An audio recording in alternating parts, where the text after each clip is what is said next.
It's hard to fathom nowadays the idea of being a high school dropout like Peter.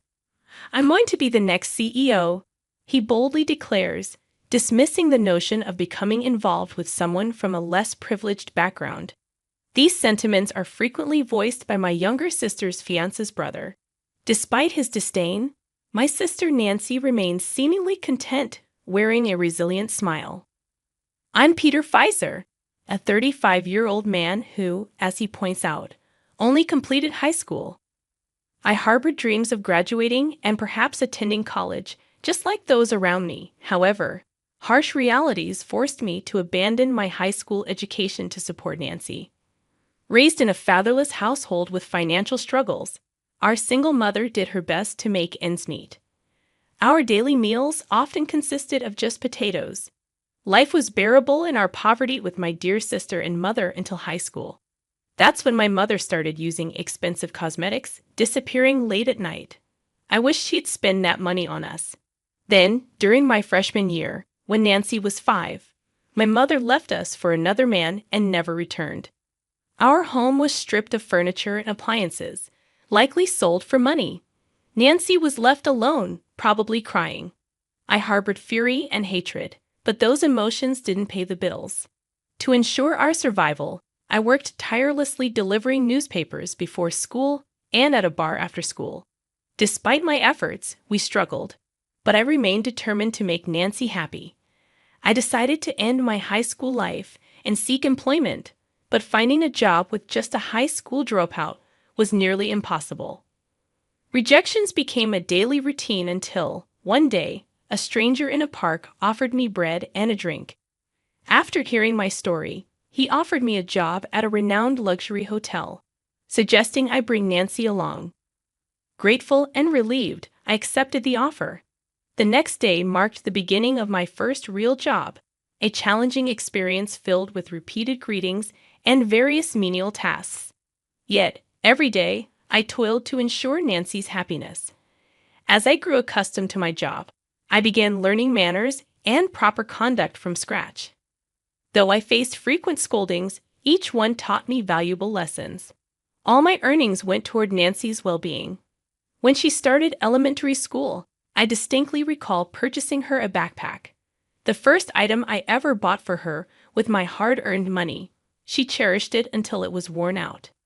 During her time at the hotel, I observed a woman receiving a grand proposal with a bouquet of roses.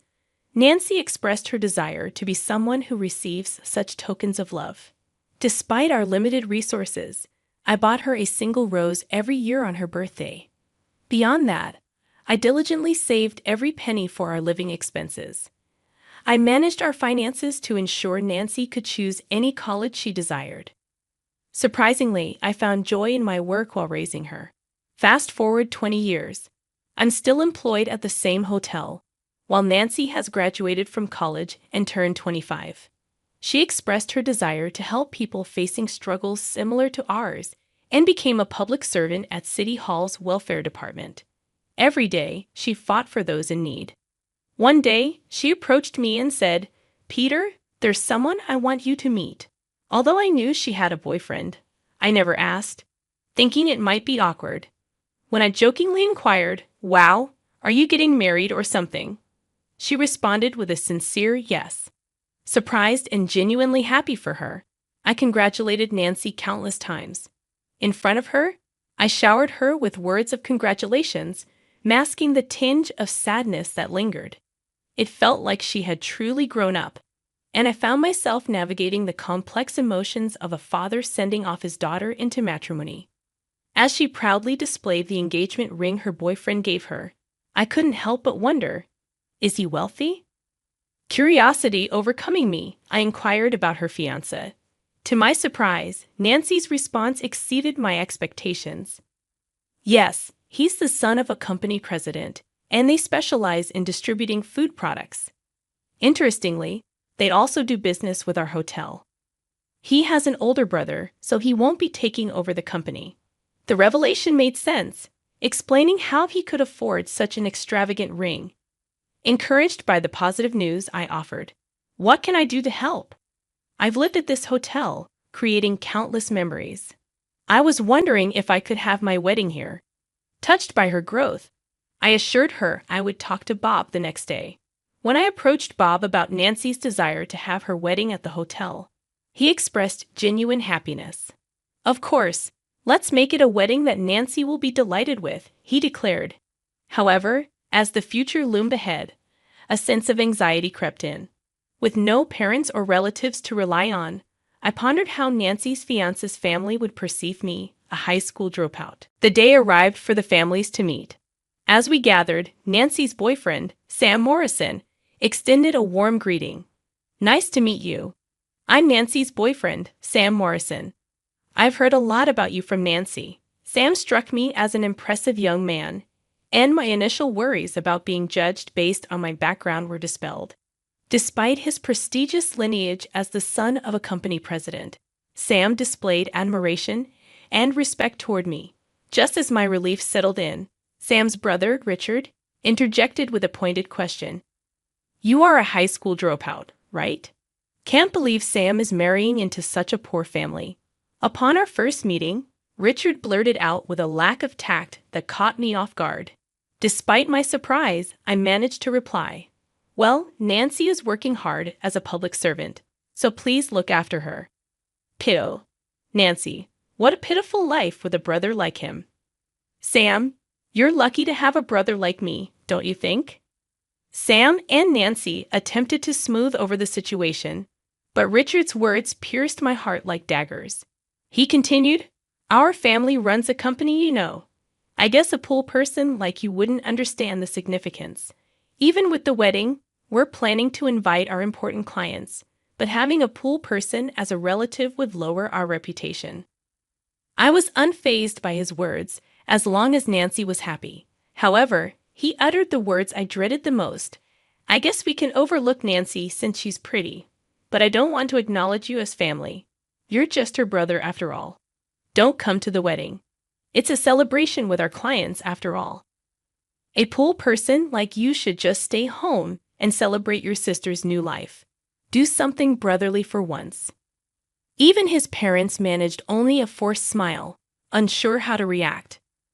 Though I was seething inside, I chose not to retaliate, thinking it would only upset Nancy. Understood.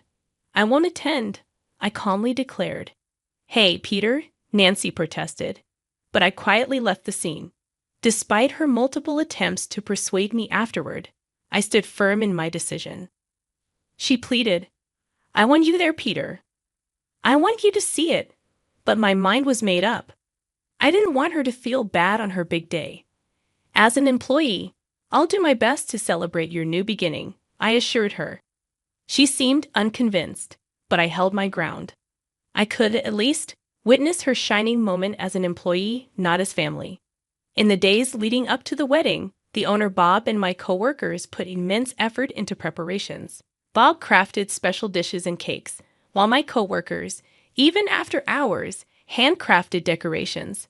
Watching their dedication, I felt a genuine happiness, thinking, all this for Nancy. On the wedding day, I celebrated Nancy as much as I could as an employee. I arranged a surprise by scattering her favorite rose petals during the newlyweds' entrance and decorated their seats with plenty of roses. That was all I could do. My coworkers kept asking, why aren't you attending? He's family. Each time, I smiled and replied, I'm an employee here. I have work to do. In my heart, I yearned to celebrate with her as family, but Nancy, despite being the bride, looked visibly unhappy. As the wedding festivities continued, I couldn't shake the feeling that Nancy must have wanted me there. Overhearing Richard's disdainful comment about it being refreshing not to have such a failure of a brother at the wedding stung, but I pressed on. During the toasts, as people began enjoying the meal and drinks, Richard's inappropriate behavior became increasingly noticeable. He drank heavily and demanded expensive wine, with a loud insistence for the next round. Whispers from those around us questioned his behavior, and then he started loudly disparaging me. Do you know why the bride's family isn't attending? She has no parents, and her brother is just a high school dropout. It's a miracle such a lovely girl came from that. I can't believe I'm eating food prepared by a high school dropout. But don't worry, our family will make her happy. She should forget about the Fisher family and take the Morrison name, he proclaimed. The other guests began whispering, expressing their disapproval. I felt close to snapping, but I reminded myself not to ruin Nancy's important day. Struggling with my emotions, I caught Nancy's sad eyes. I mouthed, "Nancy," silently to her. Recognizing my distress, she forced a smile, tears brimming in her eyes. As the moment for the last dance arrived, since her father wasn't present, she appointed me. Instead of dancing, she started reading a heartfelt message with her voice quivering. To my dear brother Peter, you gave up your high school life for me, working hard at this hotel, and Bob. Thank you for always supporting us and for making today so wonderful. Bob and my coworkers cheerfully listened to her speech. Nancy continued. We had no parents, and I used to cry every day. But every time, my brother would be there, telling me to smile, Nancy. Thanks to him, I've lived a happy life, smiling every day. Without him, I couldn't have survived. Despite the challenges I faced, my brother always wished for my happiness. Finally breaking down in tears, Nancy expressed, my brother has always been my greatest ally. Thanks to him, I've lived happily. Even eating potatoes every day is now a fond memory. I could attend the schools I wanted because of my wonderful brother. Thank you so much. As she wept, I held back my tears, feeling reassured that she would be happy with Sam. During her heartfelt speech, the room erupted in applause, and I felt an overwhelming sense of pride. The MC unexpectedly announced me as Nancy's beloved brother. And as I stood there, my face already a mess with tears and a runny nose, I tried to hide my emotions. Saying a simple thank you, the room showered me with applause and praise. It was a recognition I had never experienced before, and the whole venue was swept up in emotion. Suddenly, Richard, still drunk, approached the MC, and I prayed for him to stop. A quick-thinking coworker intervened, preventing him from causing further trouble. The MC diverted attention, saying, Nancy's letter was beautiful. Truly, Peter Fisher is a reliable person for all of us here. Now let's present a special gift to the groom's brother. Please, this way. As they led Richard out, Sam looked embarrassed, but thanks to my coworker's quick thinking, Nancy's big day wasn't ruined. Richard left, and in his intoxicated state, he bumped into someone. He yelled, Ouch. Watch where you're going. The person he bumped into was none other than our hotel's owner, Bob. Unaware of Bob's identity, Richard continued his disrespectful remarks, but Bob calmly revealed, I run this hotel. We'll see about business with a company like yours. Panicking, Richard protested, but Bob sternly stated, we will cease business dealings with you. Perhaps you should first properly guide your son. Bob returned to the venue, leaving Richard devastated. The next day, Richard, desperate and apologetic, clung to me, begging me to convince the owner to reconsider. However, I only said, please, just don't hurt Nancy, and returned to the venue. The owner, true to his word, refused to use ingredients from Richard's company. Sam and Nancy later visited the hotel to greet us, reporting that they had officially registered their marriage. Sam continued working at a major food company, as his family's company had gone bankrupt after losing business with our hotel.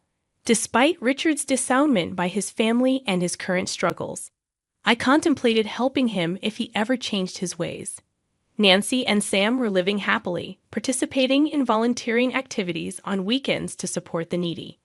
As for me, I was praised for my conduct at the wedding and past achievements.